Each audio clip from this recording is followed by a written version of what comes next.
Morning friends, welcome back to my channel. বহুত দিন পিছত ব্লগ বনালোঁ।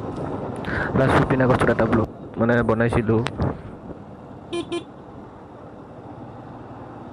আহি পালোঁ, এইটো বৰঘাট চকটো পাইছোঁ। সিহঁতে পুলিচ আপুনি কিয় ৰখাইছে জানো, কিবা টেম্পু ড্ৰাইভাৰৰ সৈতে কিবা লাগিছে নেকি, তো সেইকাৰণে আকৌ ৰখাই দিলে।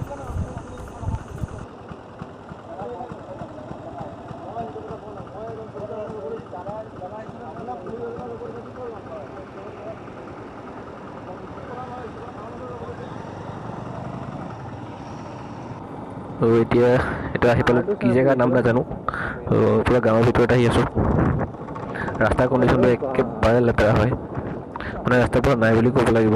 আৰু লাষ্টত যেতিয়া আহিছিলোঁ এটা ৰাস্তা ভাল আছিলে, মানে 40-50 স্পীডত আহি থাকিব পাৰি, কিন্তু এতিয়াতো 10-15 তাৰ ওপৰতো যাবই নোৱাৰি আৰু অলপ। একেবাৰে ৰাস্তাৰ পৰা একচুৱেলি মানে ট্ৰাককেইটা আহি গোটেই ৰাস্তা বৰবাদ কৰি দিলে।